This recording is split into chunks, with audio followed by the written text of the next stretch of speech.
ಸ್ನೇಹಿತರೆ, ಮೀಡಿಯಾ ಮಾಸ್ಟರ್ಸ್ಗೆ ಸ್ವಾಗತ ಸುಸ್ವಾಗತ. ಗೆಳೆಯರೆ, ಇರಾನ್ ಮತ್ತು ಪಾಕಿಸ್ತಾನದ ನಡುವೆ ನಡೀತಿದ್ದ ಸಂಘರ್ಷವನ್ನ ಶಮನ ಮಾಡಿಕೊಳ್ಳೋ ಪ್ರಯತ್ನವನ್ನ ಎರಡೂ ದೇಶಗಳು ಮಾಡೋದಕ್ಕೆ ಹೋಗ್ತಾ ಇವೆ. ರಾಜತಾಂತ್ರಿಕ ಮಾತುಕತೆಗಳ ಮೂಲಕ ಸಮಸ್ಯೆಯನ್ನು ಬಗೆಹರಿಸಿಕೊಳ್ಳೋ ಮಾತಾಡ್ತಿರೋ ಪಾಕಿಸ್ತಾನ ಇರಾನ್ ಜೊತೆ ಸಂಧಾನದ ಇಂಗಿತವನ್ನ ವ್ಯಕ್ತಪಡಿಸ್ತಾ ಇದೆ. ಅಲ್ಲಿ ಸದ್ಯಕ್ಕೆ ಇಬ್ಬರೂ ಕೂಡ ಯುದ್ಧ ಮಾಡೋ ಸ್ಥಿತಿಯಲ್ಲಿ ಇಲ್ಲ. ಹಾಗಂತ ಸುಮ್ಮನಿರೋ ಜಾಯಮಾನನೂ ಅವರದ್ದಲ್ಲ.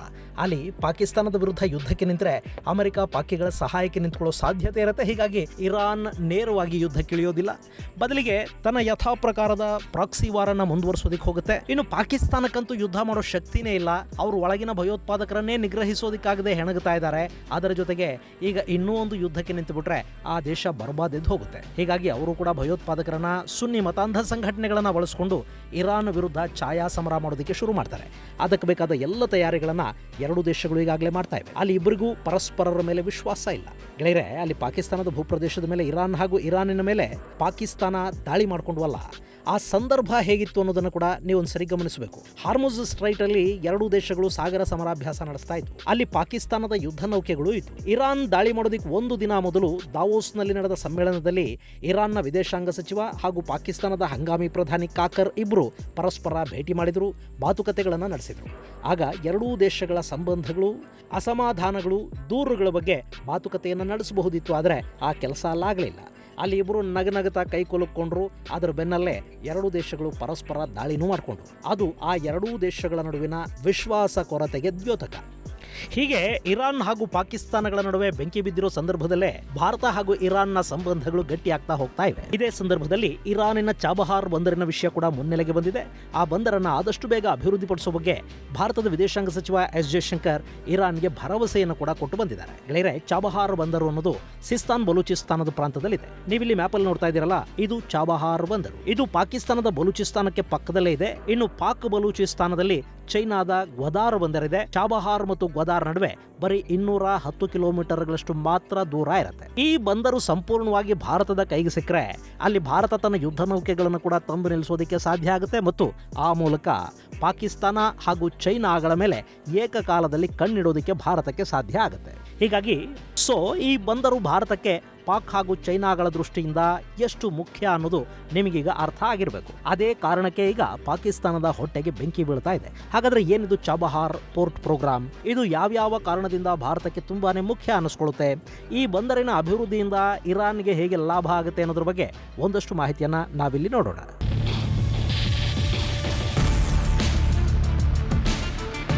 ಗೆಳೆಯರೆ, ಇರಾನ್ ಮತ್ತು ಭಾರತದ ನಡುವೆ ಆಗಾಗ ಕಾಶ್ಮೀರದ ವಿಷಯದಲ್ಲಿ ಹಾಗೂ ಇರಾನಿನ ಓವರ್ ಇಸ್ಲಾಮಿಕ್ ಆಟಿಟ್ಯೂಡ್ನ ಕಾರಣದಿಂದ ಸ್ವಲ್ಪ ಮಟ್ಟಿಗೆ ಕಟ್ಟ ಮೀಠಾ ಥರ ಆಗ್ತಾ ಇರತ್ತೆ. ಆದರೂ ಎರಡೂ ದೇಶಗಳ ನಡುವೆ ಅಂಥ ದ್ವೇಷ ಏನಿಲ್ಲ.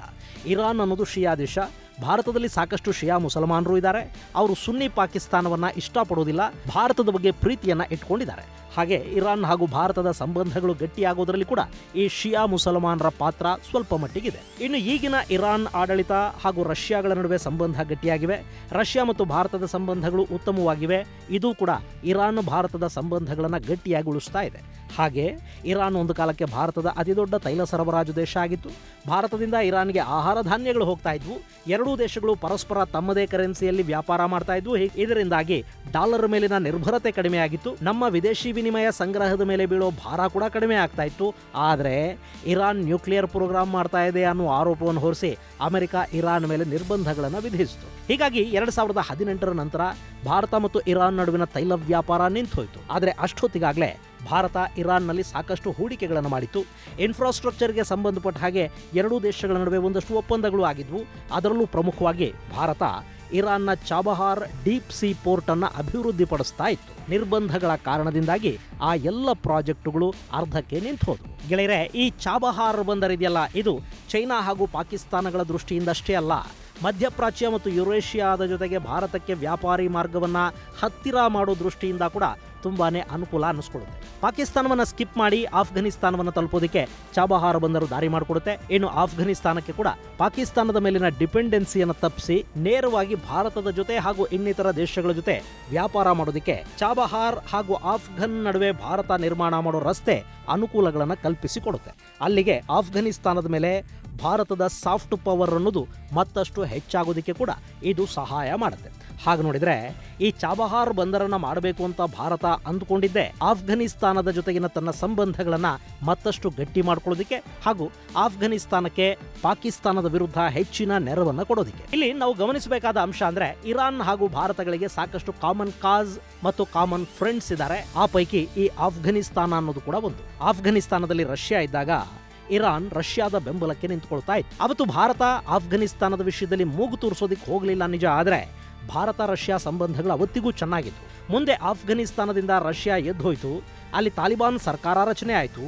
ಆ ಸಂದರ್ಭದಲ್ಲಿ ಇರಾನ್ ತಾಲಿಬಾನಿಗಳ ವಿರುದ್ಧ ನಾರ್ದರ್ನ್ ಅಲಯನ್ಸ್ಗೆ ಬೆಂಬಲವಾಗಿ ನಿಂತುಕೊಳ್ತು.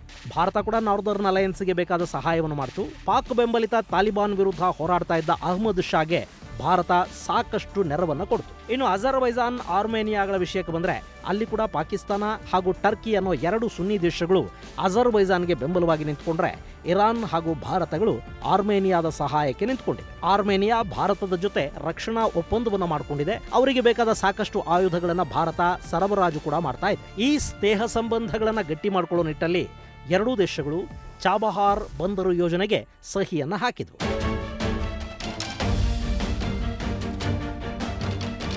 ಗೆಳೆಯರೆ, ಇಲ್ಲಿ ಚಾಬಹಾರ್ ಹೆಸರನ್ನ ನಾವೆಲ್ಲ 2015ರಿಂದ ಈಚೆಗೆ ಹೆಚ್ಚು ಕೇಳ್ತಾ ಇದ್ದೀವಿ. ಅದರಲ್ಲೂ ಚೈನಾದ ಬೆಲ್ಟ್ ಅಂಡ್ ರೋಡ್ ಇನಿಷಿಯೇಟಿವ್ನಲ್ಲಿ ಗ್ವಾದಾರ್ ಬಂದರನ್ನ ಚೈನಾ ತನ್ನ ಕೈಗೆ ತಗೊಂಡ ನಂತರ ಅದಕ್ಕೆ ಪರ್ಯಾಯವಾಗಿ ಭಾರತ ಚಾಬಹಾರನ್ನು ಅಭಿವೃದ್ಧಿಪಡಿಸ್ತಾ ಇದೆ ಅಂತ ಹೇಳಲಾಗ್ತಾ ಇದೆ. ಆದರೆ ಚಾಬಹಾರ್ ಬಂದರಿನ ಅಭಿವೃದ್ಧಿಯ ಮಾತುಕತೆ ಶುರುವಾಗಿದ್ದು 2002ರಲ್ಲಿ. ಅವತ್ತಿಗೆ ಇರಾನ್ನ ಅಧ್ಯಕ್ಷರಾಗಿದ್ದ ಮೊಹಮ್ಮದ್ ಕಟಾಮಿ ಅವರ ಭದ್ರತಾ ಸಲಹೆಗಾರ ಹಸನ್ ರೋಹಾನಿ ಅವತ್ತಿನ ಭಾರತದ ಪ್ರಧಾನಿ ಅಟಲ್ ಬಿಹಾರಿ ವಾಜಪೇಯಿ ಅವರ ಭದ್ರತಾ ಸಲಹೆಗಾರರಾಗಿದ್ದ ಬ್ರಿಜೇಶ್ ಮಿಶ್ರಾ ಅವರ ಜೊತೆ ಮಾತುಕತೆಗಳನ್ನು ನಡೆಸ್ತಾರೆ. ಆ ಬಳಿಕ ಕಟಾಮಿ ಭಾರತಕ್ಕೆ ಭೇಟಿ ನೀಡ್ತಾರೆ.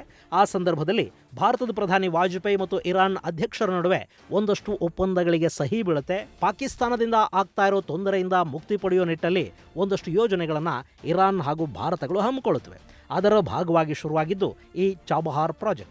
ಇಲ್ಲಿ ನಾರ್ದರ್ನ್ ಅಲಯನ್ಸ್ಗೆ ಭಾರತ ಸಹಾಯ ಮಾಡಬೇಕು ಅಂದರೆ ಇರಾನ್ ಮೂಲಕ ಆಫ್ಘನಿಸ್ತಾನವನ್ನು ತಲುಪಿ ಸಹಾಯ ಮಾಡಬೇಕಿತ್ತು. ಹೀಗಾಗಿ ಈ ಪ್ರಾಜೆಕ್ಟನ್ನು ಆದಷ್ಟು ಬೇಗ ಶುರು ಮಾಡೋ ಮನಸ್ಸನ್ನು ಅವತ್ತು ಭಾರತ ಹೊಂದಿತ್ತು. ಈ ಒಪ್ಪಂದದ ಪ್ರಕಾರ ಚಾಬಹಾರಲ್ಲಿ 2 ಬಂದರುಗಳನ್ನು ನಿರ್ಮಿಸುವ ಬಗ್ಗೆ ಭಾರತ ಮತ್ತು ಇರಾನ್ಗಳು ಒಪ್ಪಂದಕ್ಕೆ ಬಂದವು.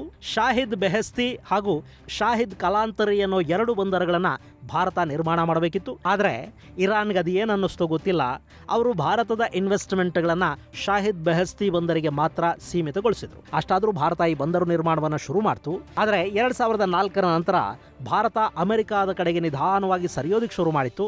ಅಲ್ಲಿ ಅಮೆರಿಕ ಹಾಗೂ ಇರಾನ್ ಸಂಬಂಧಗಳು ಚೆನ್ನಾಗಿರಲಿಲ್ಲ. ಹೀಗಾಗಿ ಬಂದರು ನಿರ್ಮಾಣ ಕಾರ್ಯ ಸ್ವಲ್ಪ ಮಟ್ಟಿಗೆ ತಡವಾಗ್ತಾ ಹೋಯಿತು. ಅಮೆರಿಕಾದ ಜಾರ್ಜ್ ಡಬ್ಲ್ಯೂ ಬುಷ್ ಸರ್ಕಾರ ಇರಾನ್ ಅನ್ನ ಆಕ್ಸಿಸ್ ಆಫ್ ಇವಿಲ್ ಅಂತ ಕರೀತು. ಆ ಲಿಸ್ಟ್ ಅಲ್ಲಿ ಸದ್ದಾಂನ ಇರಾಕ್ ಹಾಗೂ ಕಿಮ್ ಜಾಂಗ್ ಉನ್ನ ಉತ್ತರ ಕೊರಿಯಾಗಳು ಕೂಡ ಸೇರ್ಕೊಂಡಿದ್ವು. ಹೀಗಾಗಿ ಭಾರತ ಮತ್ತು ಇರಾನ್ ನಡುವಿನ ಯೋಜನೆಗಳು ಅವತ್ತಿಗೆ ಸ್ವಲ್ಪ ಮಟ್ಟಿಗೆ ಕುಂಠಿತಗೊಂಡವು. ಆದರೆ 2008ರಲ್ಲಿ ಬರಾಕ್ ಒಬಾಮಾ ಅಮೆರಿಕಾದ ಅಧ್ಯಕ್ಷರಾದ ನಂತರ ಅವರು ಇರಾನ್ ಜೊತೆಗಿನ ಸಂಬಂಧಗಳನ್ನು ಸುಧಾರಿಸಿಕೊಳ್ಳೋದಕ್ಕೆ ಮುಂದಾದರು. ಆ ಬಳಿಕ 2015ರಲ್ಲಿ ಮತ್ತೆ ಇರಾನ್ ಮತ್ತು ಅಮೆರಿಕಾದ ನಡುವೆ joint comprehensive plan of action ಒಪ್ಪಂದಕ್ಕೆ ಸಹಿ ಬಿತ್ತು. ಅಲ್ಲಿಗೆ ಭಾರತ ಮತ್ತೆ ಚಾಬಹಾರ್ ಬಂದರ್ನಲ್ಲಿ ತನ್ನ ಕೆಲಸದ ವೇಗವನ್ನು ಹೆಚ್ಚು ಮಾಡಿತು. ಇರಾನ್ ಅಧ್ಯಕ್ಷರಾಗಿದ್ದ ಹಸನ್ ರೌಹಾನಿ ಯುರೋಪಿಯನ್ ದೇಶಗಳ ನಡುವಿನ ಸಂಬಂಧಗಳ ಸುಧಾರಣೆಗೂ ಮುಂದಾದರು. ಹೀಗಾಗಿ ಅಮೆರಿಕ ಇರಾನ್ ವಿಷಯದಲ್ಲಿ ಸ್ವಲ್ಪ ಸಾಫ್ಟ್ ಕೂಡ ಆಯಿತು.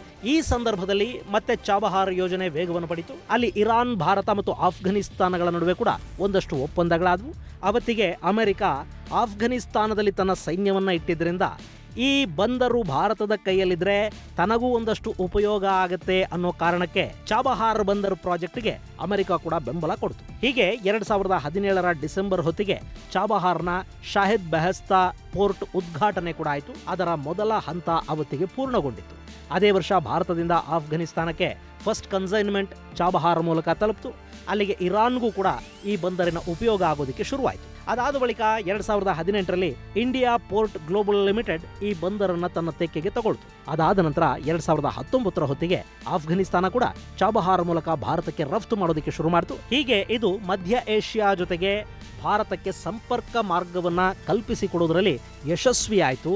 ಆದರೆ ಈ ಬಂದರಿನ ನಿರ್ಮಾಣ ಕಾರ್ಯ ನಿರೀಕ್ಷಿತ ವೇಗದಲ್ಲಿ ಸಾಗಲಿಲ್ಲ. 2018ರ ನಂತರ ಅಲ್ಲಿನ ಕಾಮಗಾರಿಗಳು ತುಂಬಾ ವಿಳಂಬ ಆಗೋದಕ್ಕೆ ಶುರುವಾದವು. ಅದಕ್ಕೆ ಕಾರಣ ಅಮೆರಿಕ ಇರಾನ್ ಮೇಲೆ ಮತ್ತೆ ಹೇರಿದ ನಿರ್ಬಂಧ.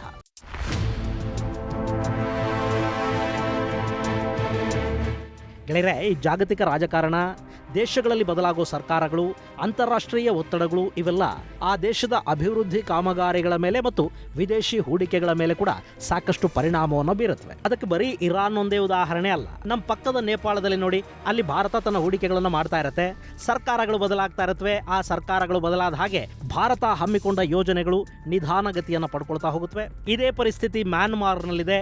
ಶ್ರೀಲಂಕಾದಲ್ಲಿ ಕೂಡ ರಾಜಪಕ್ಷಗಳ ಕಾರಣದಿಂದಾಗಿ ಭಾರತದ ಪವರ್ ಪ್ರಾಜೆಕ್ಟ್ ಒಂದು ನಿಂತೇ ಹೋಗಿತ್ತು. ಆ ನಂತರ ರಾಜಪಕ್ಷಗಳು ಅಧಿಕಾರ ಕಳ್ಕೊಂಡ ಮೇಲೆ ಆ ಯೋಜನೆ ಮತ್ತೆ ಚಾಲನೆಗೆ ಬಂತು.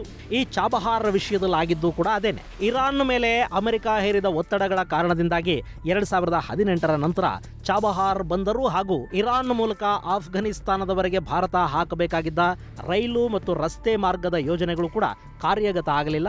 ವಿಪರೀತ ಪ್ರಮಾಣದ ವಿಳಂಬವನ್ನು ನಾವು ನೋಡಬೇಕಾಗಿ ಬಂತು. ಹೀಗಾಗಿ ಒಂದು ಹಂತದಲ್ಲಿ ಅಮೆರಿಕ ಕೂಡ ಭಾರತದ ವಿರುದ್ಧ ಅಸಮಾಧಾನವನ್ನು ವ್ಯಕ್ತಪಡಿಸೋದಕ್ಕೆ ಶುರು ಮಾಡಿತು. ಇನ್ನು ಈಗ ಪರಿಸ್ಥಿತಿ ಹೇಗಿದೆ ಅಂದ್ರೆ, ಗ್ವಾದಾರ್ ಬಂದರಲ್ಲಿ ಚೈನಾದ ಆಧಿಪತ್ಯ ಹೆಚ್ಚಾಗ್ತಾ ಇದೆ. ಆ ಮೂಲಕ ಚೈನಾ ಅರಬ್ಬಿ ಸಮುದ್ರದಲ್ಲಿ ತನ್ನ ಸ್ಥಾನವನ್ನ ಗಟ್ಟಿ ಮಾಡಿಕೊಂಡು ಹಿಂದೂ ಮಹಾಸಾಗರದಲ್ಲಿ ಬೇರು ಬಿಡೋ ಪ್ರಯತ್ನವನ್ನು ಮಾಡ್ತಾ ಇದೆ. ಇದು ಭಾರತಕ್ಕಷ್ಟೇ ಅಲ್ಲ, ಅಮೆರಿಕಾದ ದೃಷ್ಟಿಯಿಂದ ಕೂಡ ಅತ್ಯಂತ ಕಳವಳಕಾರಿ ವಿಷಯ ಅನ್ನಿಸ್ಕೊಳ್ತಾ ಇದೆ. ಹೀಗಾಗಿ ಅಲ್ಲಿ ಚೈನಾನ ಎದುರಿಸೋದಕ್ಕೆ ಚಾಬಹಾರ್ ಬಂದರಿನ ಮಹತ್ವ ಎಷ್ಟು ಮತ್ತು ಅಲ್ಲಿ ಭಾರತ ಇರಲೇಬೇಕಾದ ಅಗತ್ಯ ಏನು ಅನ್ನೋದನ್ನ ಒಂದು ಹಂತಕ್ಕೆ ಅಮೆರಿಕ ಕೂಡ ಮನಗಾಣ್ತಾ ಇರೋ ಹಾಗೆ ಕಾಣ್ತಾ ಇದೆ. ಅದರ ಜೊತೆಗೆ ಭಾರತ ಈಗ ಅಮೆರಿಕದ ಒತ್ತಡಗಳ ಬಗ್ಗೆ ಹೆಚ್ಚು ತಲೆ ಕೆಡಿಸಿಕೊಳ್ಳುವ ಮಟ್ಟದಲ್ಲಿಲ್ಲ. ಕಳೆದ ಬಾರಿ ರಷ್ಯಾದ ಮೇಲೆ ಅಮೆರಿಕ ನಿರ್ಬಂಧ ಹೇರಿದ ಸಂದರ್ಭದಲ್ಲಿ ಕೂಡ ಭಾರತ ತನಗೆ ಬೇಕಾದಷ್ಟು ತೈಲವನ್ನ ರಷ್ಯಾದಿಂದ ಆಮದು ಮಾಡಿಕೊಳ್ತು. ನಾವು ಅಮೆರಿಕದ ಎಲ್ಲ ಮಾತುಗಳನ್ನು ಕೇಳೋದಿಲ್ಲ ಅಂತ ಭಾರತ ಅಲ್ಲಿ ತೋರಿಸ್ಕೊಳ್ತು. ಈಗ ಇರಾನ್ನ ವಿಷಯದಲ್ಲಿ ಕೂಡ ಭಾರತ ಅದನ್ನೇ ಮಾಡೋದಕ್ಕೆ ಹೋಗ್ತಾ ಇದೆ. ಚಾಬಹಾರ್ ಬಂದರನ್ನ ಅಭಿವೃದ್ಧಿ ಪಡಿಸ್ತಾ ಆಫ್ಘನಿಸ್ತಾನಕ್ಕೆ ಸಂಪರ್ಕವನ್ನ ಕಲ್ಪಿಸುವ ರಸ್ತೆ ಮತ್ತು ರೈಲು ಮಾರ್ಗವನ್ನು ಕೂಡ ನಿರ್ಮಾಣ ಮಾಡೋ ಕಡೆಗೆ ಭಾರತ ಹೆಚ್ಚಿನ ಆಸಕ್ತಿಯನ್ನು ತೋರಿಸ್ತಾ ಇದೆ ಮತ್ತು ಆ ನಿಟ್ಟಲ್ಲಿ ಹೆಚ್ಚಿನ ಹೂಡಿಕೆಗಳನ್ನು ಮಾಡೋದಕ್ಕೆ ಕೂಡ ಭಾರತ ಇಲ್ಲಿ ಮುಂದಾಗ್ತಾ ಇದೆ. ಈ ಬಗ್ಗೆ ಮೊನ್ನೆ ಭಾರತದ ವಿದೇಶಾಂಗ ಸಚಿವ ಎಸ್ ಜಯಶಂಕರ್ ಇರಾನ್ ಪ್ರವಾಸ ಕೈಗೊಂಡ ಸಂದರ್ಭದಲ್ಲಿ ಅಲ್ಲಿನ ಸರ್ಕಾರದ ಜೊತೆ ಮಾತುಕತೆಗಳನ್ನು ನಡೆಸಿದ್ದಾರೆ ಮತ್ತು ಅಲ್ಲಿ ಹೆಚ್ಚಿನ ಹೂಡಿಕೆಗಳನ್ನು ಮಾಡುವ ಭಾರತದ ಆಸಕ್ತಿಯನ್ನು ಕೂಡ ಅಲ್ಲಿ ವ್ಯಕ್ತಪಡಿಸಿದ್ದಾರೆ.